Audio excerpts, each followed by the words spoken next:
En el pasado, hermano, antes de que entraran la disciplina que llamamos como psicología, psiquiatría, toda condición emocional, todo, vamos a llamarlo así, aunque no todos creemos eso, toda enfermedad mental era clasificada como un poder demoníaco. Con la llegada de las disciplinas que acabo de mencionar, disciplinas prácticamente jóvenes, al lado de otras, pues se fueron clasificando muchas de esas reacciones en diferentes departamentos o diagnosticando, el término correcto es ese, en diferentes condiciones. Pero la psicología y precisamente la psiquiatría tuvo un impacto brutal con el freudianismo, y Segismundo Freud, psiquiatra judío alemán, ateo, nos decía que la idea de Dios es una idea infancistoide, una idea para niños idiotas. Y unido a la teología liberal, las diferentes iglesias liberales empezaron a negar la influencia satánica, independientemente de la teología que tengamos, y reinterpretando las Escrituras, que es lo que nos interesa en esta tarde, diciendo que las clasificaciones de endemoniados en la Escritura que vivía la iglesia primitiva, que no tenía los diagnósticos, las drogas, las asesorías que tenemos hoy. Y por lo tanto la psicología y la psiquiatría se convirtieron en sacerdocios, y usted quiero que interprete la palabra, quiero que me acompañe a interpretar la palabra sacerdocio, ¿verdad? Como intermediario entre usted y la Escritura. Sacerdocios que no podían ser violentados. Pero lamentablemente para estas disciplinas la Biblia es clara. Cuando Jesucristo irrumpió en la inauguración del reino de Dios en Palestina hace 2000 años, el reino de las tinieblas estaba trabajando en medio de Israel. Y un día, y es el título de mi sermón, usando un término un poquito despectivo que ya no se usa, pero que se usa popularmente, pero los médicos no lo usan. Un día, un loco entró en la iglesia. El único problema es que allí estaba Jesús. Y yo quiero que me acompañen a Marcos 1, del 21 al 28, y leemos la palabra de Dios en el nombre del Padre, del Hijo y del Espíritu Santo. Y entraron en Capernaum, y en los días de reposo, entrando en la sinagoga, enseñaba. Y se admiraban de su doctrina, porque les enseñaba como quien tiene autoridad y no como los escribas. Pero había en la sinagoga de ellos un hombre con espíritu inmundo que dio voces, diciendo: ¿qué tienes con nosotros, Jesús Nazareno? Has venido para destruirnos. Sé quién eres, el Santo de Dios. Pero Jesús le respondió diciendo: cállate y sal de él. Y el espíritu inmundo, sacudiéndole con violencia y clamando a gran voz, salió de él. Y todos se asombraron de tal manera que discutían entre sí diciendo: ¿qué es esto? ¿Qué nueva doctrina es esta que con autoridad manda aún a los espíritus inmundos y le obedecen? Y muy pronto se difundió su fama por toda la provincia alrededor de Galilea. Oramos. Dios bueno, tú solamente eres bueno. Vengo ante ti humillado en el nombre de Cristo. Y te pido en esta hora, en ese nombre que es sobre todo nombre, que me cubras bajo la sombra de la cruz, que me des fuerzas, que me des palabra para tu pueblo. Ayúdame, Señor, y sosténme.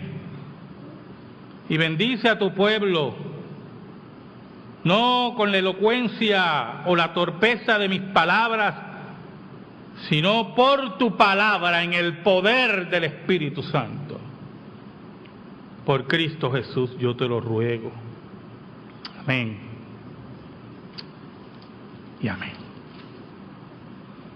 Jesús tenía una costumbre, y era que cuando llegaba a un pueblo, a una ciudad, iba a la sinagoga a enseñar. Y como le he dicho en pasados sermones, el ministerio principal de Cristo no era la sanidad divina. El ministerio principal de Cristo era la enseñanza. Jesús el Maestro. Jesús se acerca a la sinagoga a enseñar y a proclamar la palabra. Dice, entrando en la sinagoga, enseñaba. Y esto conlleva, hermano, que en el momento que se leía la Escritura en la sinagoga o se le pedía a alguien que leyera la Escritura, era para que se pusiera de pie, la leyera y diera una enseñanza. Y Jesús no perdía la oportunidad de enseñar la palabra. Y hay dos razones, usted puede tener dos razones para enseñar. Pueden haber muchas más, pero quiero puntualizar dos razones. Una es loable y la otra es espuria. Usted puede enseñar la palabra porque ama la palabra y ama al pueblo y quiere que esa verdad que taladró su vida, taladre la vida de los que usted ama. Que cambie el corazón de aquellos que usted ama. Que esa palabra eterna, esa palabra, hermano, que es yunque, esa palabra que es martillo, que rompe la piedra, llegue y transforme la vida de sus hermanos. Pero puede haber otra razón. Puede ser que usted crea que sabe mucho y le gusta oírse y que otros lo oigan y se para y la gente lo escucha y usted y dice tantas cosas y no dice nada. Por eso el versículo 22, y admiraban de su doctrina porque les enseñaba como quien tiene autoridad y no como los escribas. Hay un acuerdo general entre los comentaristas bíblicos que regularmente ir a la sinagoga era bastante aburrido, ¿yo? Principalmente por la enseñanza. Jesús, y esto es muy importante, ¿verdad? Porque dice, porque les enseñaba como quien tiene autoridad y no como los escribas. Y esto tiene varias características. Un comentarista nos dice, ¿verdad? Que, número uno, Jesús le hablaba la verdad al pueblo. Le decía la verdad. Y era una costumbre de los escribas, esto es muy interesante, era una costumbre de los escribas dar muchos razonamientos y evasivas, ¿verdad? El discurso, como decimos en Puerto Rico, leguleyo ese, que lo dije y no lo dije, y los escribas les gustaba dar todas esas vueltas y la gente se mareaba con los razonamientos, y pero ellos se elevaban porque se oían, mira cómo enseña aquel, mientras el pueblo se quedaba ignorante. Y ellos se admiraban porque Jesús iba directo y le enseñaba la verdad. Oiga, y yo quiero que usted sepa que en el tiempo que yo estuve como joven buscando una iglesia, yo buscaba una iglesia que me dijera la verdad. Y llegaba a iglesia y dije, caramba, aquí me están enseñando. Pero de momento llegaba algo y yo preguntaba y empezaba el discurso leguleyo. Y yo no, me están mintiendo. Me están ocultando cosas. Dígame lo que hay. Una segunda característica, dice este comentarista, era que Jesús presentaba asuntos de gran significado para la vida, para la muerte, para la eternidad, de significado, de interés, que llegaba al corazón de cada ser humano, de la familia judía, que llegaba, hermano, a lo profundo de los problemas del pueblo de Israel. Regularmente los escribas, los fariseos, los doctores de la ley se pasaban discutiendo por cosas triviales, nos dice la historia.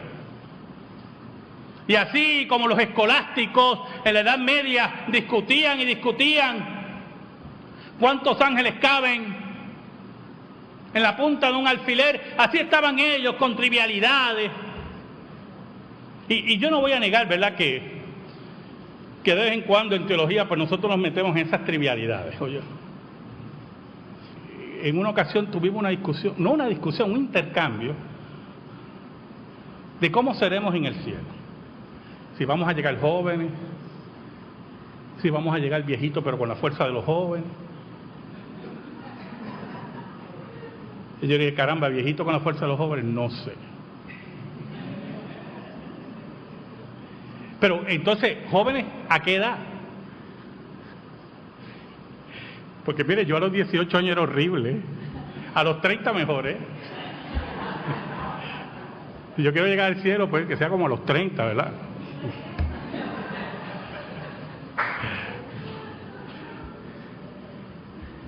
Mi esposa se casó conmigo por fe.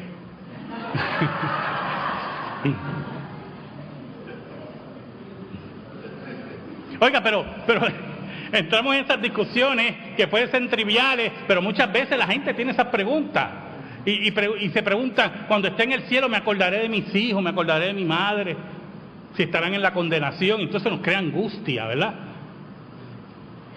Y lamentablemente yo le tengo una contestación para eso. Nadie sabe. Intentar contestar esas cosas cuando la Biblia no las revela es un grave error. Pero mire, los fariseos entraban en esas trivialidades y no había ningún significado, y el pueblo ignorante. Y usted puede buscar en su casa Mateo 12:40, usted va a ver que los escribas no amaban al pueblo. Los fariseos no amaban al pueblo. Pero hay una característica que sí es bien mencionada en el versículo, ¿verdad? Y dice que les enseñaba como quien tiene autoridad. Y usted solamente puede enseñar con autoridad cuando usted cree lo que enseña. Y cuando usted tiene la capacidad de defender lo que enseña. Y Jesús, desde lo más profundo de su corazón, creía lo que enseñaba y podía defender lo que enseñaba. Y no entraba en esas divagaciones de los escribas fariseos, puede ser, no puede ser, puede ser, no sé, puede ser. Jesús no entraba en eso. Jesús tenía una capacidad tremenda de despertar la curiosidad del pueblo mediante imágenes, mediante relatos. Jesús tomaba parábolas de la vida real y la gente se quedaba prendida oyéndolo. Pero el versículo 23 nos dice algo, que en medio de todas estas características de la enseñanza firme de Jesús, la cual asombraba a los que estaban a su alrededor, el término en griego dice que estaban mudos cuando oían a Jesús, mudos oyendo a Jesús. El otro día estaba oyendo una comentarista que ella es muy folclórica, pero cuando tiene un invitado no lo deja hablar. Entonces yo regularmente voy guiando y lo pongo, ya tiene un invitado, y si el invitado me interesa, pues me quedo escuchando, pero ella no lo deja hablar. No lo deja hablar, hermano. Y yo voy guiando y diciendo, cállate, déjalo hablar. Pero ella interrumpe. Pero cuando Jesús hablaba, La autoridad de Jesús era tal, la enseñanza y la profundidad de su mensaje era tal, que dice la Biblia que la gente se asombraba, se quedaba muda oyendo al Maestro, bebiendo de la fuente inagotable que representa la palabra encarnada en Cristo Jesús. Oiga, hermano, qué experiencia esa. Estar en la iglesia oyendo a Jesús. Pero el versículo 23 nos dice que había un hombre en la iglesia, en la sinagoga, que decidió interrumpir a Jesús. Y Marcos nos lleva a una dimensión espiritual, la cual es propiedad también de Dios. Y esto tiene que estar bien claro. No hay esfera espiritual que Dios no controle. No hay ni una sola pulgada en este planeta Tierra y en todo lo que existe que la soberanía de Dios no se ejerza con todo su poder. Allí en medio de la iglesia, allí en medio de la sinagoga, los enemigos de Dios se intranquilizaron por la presencia de Jesús. Y la pregunta es, ¿cuántas veces ese hombre había ido a la sinagoga? Y nada pasaba. El hombre iba, se sentaba, los escribas enseñaban todo ese leguleyo enseñanza, y él se quedaba tranquilito y se iba. Y toda la ceremonia en la sinagoga pasó con ese aburrimiento, pero esta vez había llegado uno que no era escriba, y tocaba la palabra, y enseñaba la palabra, y eso se intranquilizó a los demonios. Los demonios que dominaban la vida de ese hombre, que afectaban su paz emocional, los demonios que controlaron sus cuerdas vocales y se expresaron contra Jesús, eran aquellos que no soportaban la palabra de Dios y la enseñanza de la doctrina de Cristo. Allí estaba Jesús con una correcta teología. Y esto es muy importante, porque si usted enseña correctamente la palabra, usted tiene que tener una correcta teología. Y Satanás odia la correcta teología. Pero había en la sinagoga de ellos un hombre con espíritu inmundo que dio voces. Y en el griego, cuando dice dio voces, es que gritaba. Se quedó con la sinagoga. Y yo me imagino a Jesús en medio de la sinagoga enseñando, y de momento se mueve hacia los gritos de ese hombre. Un hombre atado por el reino de las tinieblas, esclavo de Satanás. Y los demonios odiando la palabra, pero allí estaba Jesús. El versículo 24 nos muestra una característica muy especial del reino de las tinieblas: el desorden. El reino de las tinieblas es desordenado. Odia el orden de Dios, odia el sistema de Dios, odia la enseñanza correcta. El reino de las tinieblas interrumpe. El reino de las tinieblas es desorganizado. Y en medio del orden que Jesús estaba enseñando y estableciendo, pronuncia la siguiente frase: ¿qué tienes con nosotros, Jesús Nazareno? Has venido para destruirnos. Sé quién eres, el Santo de Dios. Y la verdad que el versículo tiene unos contenidos muy importantes que voy a tratar de ir rápidamente sobre ellos, porque si no, nos quedamos toda la tarde aquí. Pero son muy importantes. ¿Por qué el demonio tiene que hablar? ¿Por qué el demonio no se queda callado? No se olvide, hermano, la palabra correctamente enseñada revuelca el reino de las tinieblas. El reino de las tinieblas nunca se quedará quieto ante la correcta enseñanza de la Escritura. Odia a Dios, odia su palabra y odia a su iglesia. ¿qué tienes con nosotros, Jesús Nazareno? ¿Por qué vienes a atormentarnos? Oiga, Jesús estaba enseñando la palabra, no se dirigía a ese hombre, estaba hablando a la asamblea. Él estaba hablando a la asamblea. ¿Por qué ellos insisten que Jesús estaba en contra de ellos? Porque la palabra correctamente enseñada siempre molestará el reino de las tinieblas. El segundo detalle es que habla en plural. El demonio habla en plural. Y posiblemente ese hombre estaba poseído por varios demonios. Pero uno sale, posiblemente el más vivaracho de todos, y sale a retar a Jesús. Jesús Nazareno. Y es interesante cómo habla del origen humilde de Jesús. Jesús de Nazaret. Jesús Nazareno. Y no hay nada malo. Pero lo menciona como que tú vienes de Nazaret. Tú que eres judío. Tú que eres heredero del trono de David. Y añade, has venido para destruirnos. Has venido para acabar nuestra fiesta. Vienes a atarnos. Vienes a destruir nuestro reino. ¿Sabe algo, hermano? Los demonios saben a dónde van. Los demonios saben cuál es su futuro, ¿oyó? Y a dónde van a ir. Y cuando Dios irrumpe en la historia humana, en el cuerpo de Cristo, la segunda persona de la Trinidad, yo quiero que usted sepa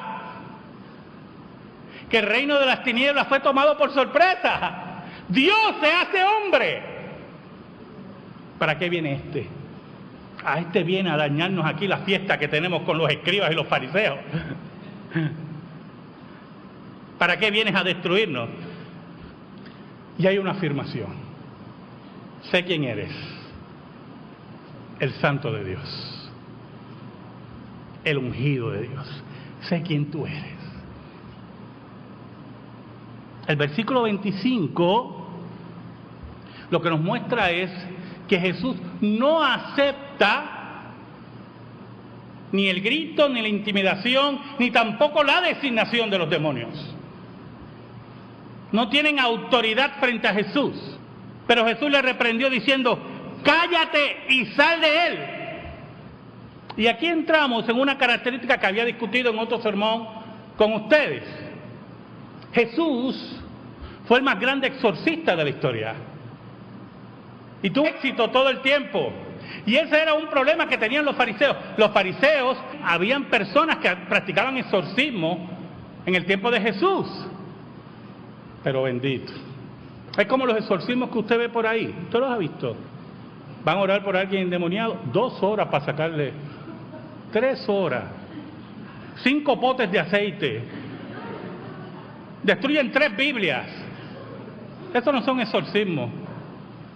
Eso son poca vergüenza. Allí estaba Jesús. Y los exorcistas del tiempo de Jesús también tomaban ese tiempo y tenían ceremonias como las que hemos visto en películas de exorcismo, ¿verdad? Regularmente que hace el catolicismo romano y todo un tiempo, pero allí está el que controlaba el ámbito espiritual, cada pulgada del ámbito espiritual y de todo lo creado, Jesús de Nazaret, Jesús Nazareno. Cállate y sal fuera. El versículo 26 nos habla cómo es el pecado, ¿verdad? El pecado es muy... El pecado es rebeldía contra Dios, soy yo todo el tiempo. Pero cuando el pecado patalea, esa rebeldía ha sido doblegada, pero me voy haciendo ruido. Oiga, y cuando Jesús lo reprende, el versículo 26 dice, y el espíritu inmundo, sacudiéndolo con violencia, en el original, nos habla que empezó a tener espasmos, como espasmos epilépticos, sacudiéndolo con violencia, y clamando a grado salió de él. Otra traducción dice que chillando un grito salió de él, como protestando, como diciendo, está bien, me voy, pero voy a dejar este gritito aquí. Lo tiró contra el piso, lo sacudió, pero no pudo resistir a Jesús. Y el loco que estaba en la iglesia, ese que posiblemente asistía todos los sábados a la sinagoga, un día lo que estaba adentro se encontró con la horma de sus zapatos. Oh, hermanos, pero el versículo 27, como versículo central, es muy importante, porque es vital que entendamos que para la revelación bíblica, nosotros entendemos a la luz de la revelación bíblica que Satanás fue atado en el ministerio de Cristo, el reino de las tinieblas fue atado, y eso significa que el reino de las tinieblas no puede unir a las naciones para destruir la iglesia, pero también notamos a la luz del Nuevo Testamento que las posesiones demoníacas fueron disminuyendo mientras se iba estableciendo la predicación del reino de Dios por la iglesia primitiva.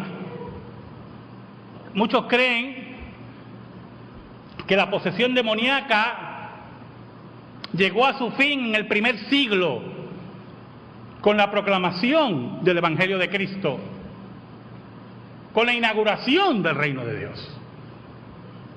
Y por eso muchas veces vemos por ahí exorcismos sin ninguna razón, cualquier actitud disfuncional. Muchas iglesias las confunden, son un demonio. Hay nuevos demonios. Hay una demonología tremenda. Sí, eso está tremendo, hermano. Y ya no vamos a la responsabilidad del pecado y a todos le decimos que es demonio.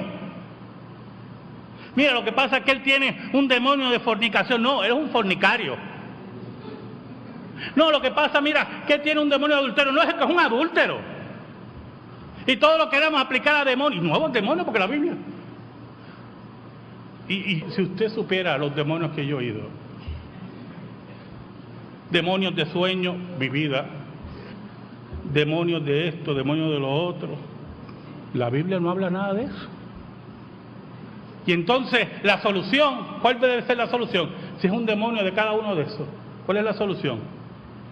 Pues sacar el demonio, no hay responsabilidad, ya te liberamos, sigue caminando por ahí. Yo conozco a una persona que su hermano, a la edad, la adolescencia, se le despertó una esquizofrenia por la muerte de su padre. Creen que por la muerte de su padre fue que se detonó. Pero iba a una iglesia pentecostal. Le sacaron los demonios, creo que 1522 veces.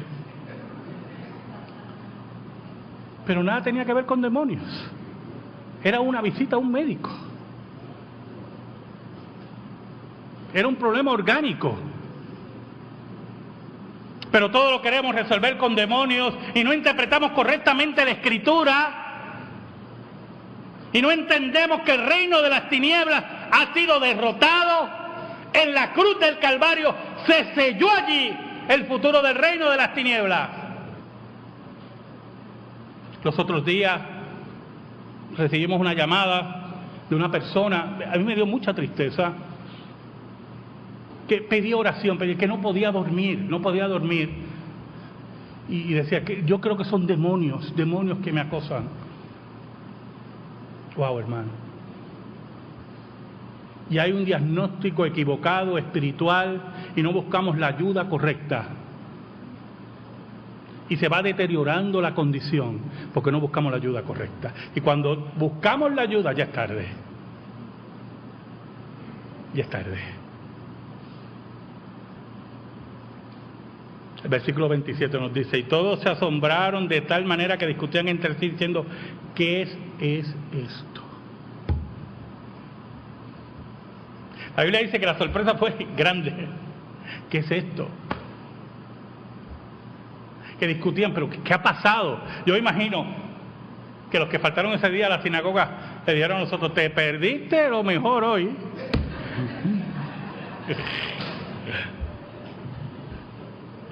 ¿Qué es esto? ¿Qué nueva doctrina es esta? Y esto es muy importante, hermano, ¿Qué nueva doctrina es esta? Y usted tiene que ubicarse allí, en el siglo I. Porque ellos dicen, ¿qué nueva doctrina es esta?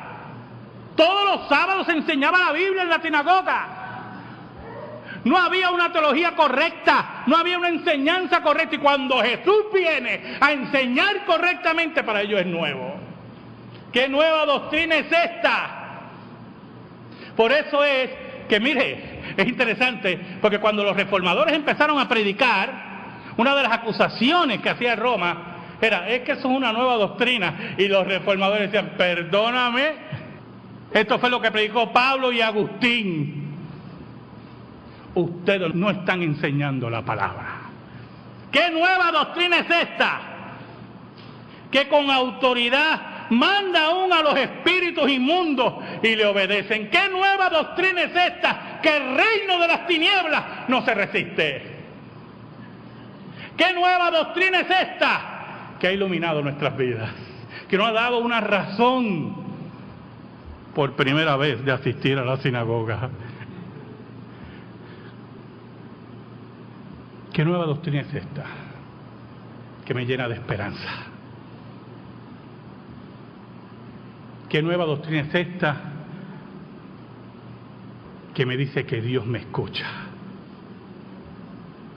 El versículo 28 dice, y muy pronto se difundió su fama por toda la provincia alrededor de Galilea. Y era lo que le estaba diciendo ahorita.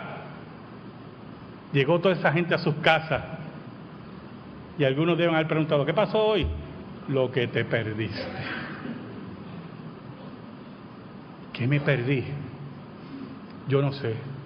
Yo solamente sé que allí llegó un hombre que se llama Jesús Nazareno y nos enseñó una nueva doctrina. Amén. Gracias te damos, Señor, por tu palabra. Tan hermosa tu palabra, que esa palabra quede impregnada en nuestra vida y nos dé fortaleza, en el nombre de Jesús. Amén. Estamos en silencio, hermano.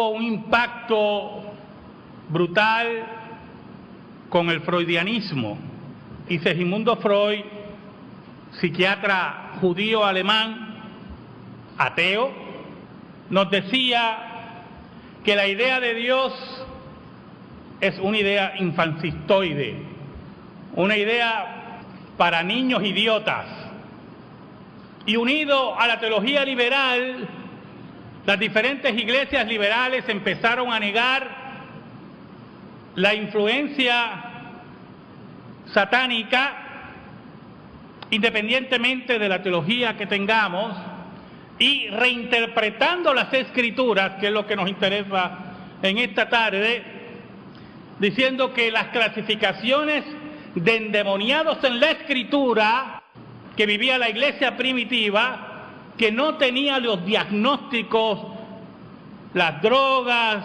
las asesorías que tenemos. ¿Qué es esto? ¿Qué nueva doctrina es esta que con autoridad manda aún a los espíritus inmundos y le obedecen? Y muy pronto se difundió su fama por toda la provincia alrededor de Galilea. Oramos. Dios bueno, tú solamente eres bueno.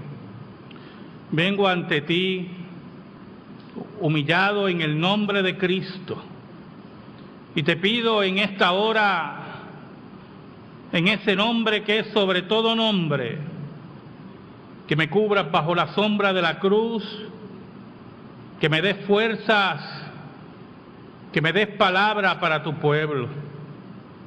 Ayúdame, Señor, y sosténme. Y bendice a tu pueblo, no con la elocuencia o la torpeza de mis palabras, sino por tu palabra. En el pasado, hermano, antes de que entraran La disciplina que llamamos como psicología, psiquiatría, toda condición emocional, todo, vamos a llamarlo así, aunque no todos creemos eso, toda enfermedad mental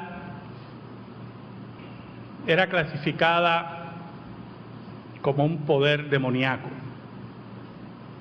Con la llegada de las disciplinas que acabo de mencionar, disciplinas prácticamente jóvenes, al lado de otras, pues se fueron clasificando muchas de esas reacciones en diferentes departamentos o diagnosticando, el término correcto es ese, en diferentes condiciones.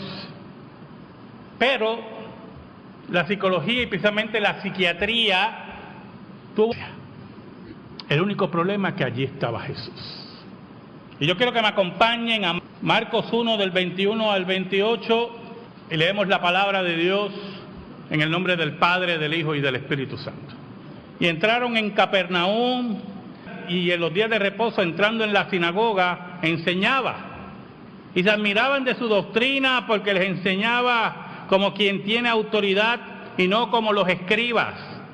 Pero había en la sinagoga de ellos un hombre con espíritu inmundo que dio voces, diciendo: ¿qué tienes con nosotros, Jesús Nazareno? Has venido para destruirnos. Sé quién eres, el Santo de Dios. Pero Jesús le respondió diciendo: cállate y sal de él. Y el espíritu inmundo, sacudiéndole con violencia y clamando a gran voz, salió de él. Y todos se asombraron de tal manera que discutían entre sí diciendo: soy. Y por lo tanto la psicología y la psiquiatría se convirtieron en sacerdocios. Y usted, quiero que interprete la palabra, quiero que me acompañe a interpretar la palabra sacerdocio, ¿verdad? Como intermediario entre usted y la Escritura. Sacerdocios que no podían ser violentados. Pero lamentablemente para estas disciplinas la Biblia es clara. Cuando Jesucristo irrumpió en la inauguración del reino de Dios en Palestina hace 2000 años, el reino de las tinieblas estaba trabajando en medio de Israel. Y un día, y es el título de mi sermón, usando un término un poquito despectivo que ya no se usa, pero que se usa popularmente, pero los médicos no lo usan. Un día, un loco entró en la iglesia.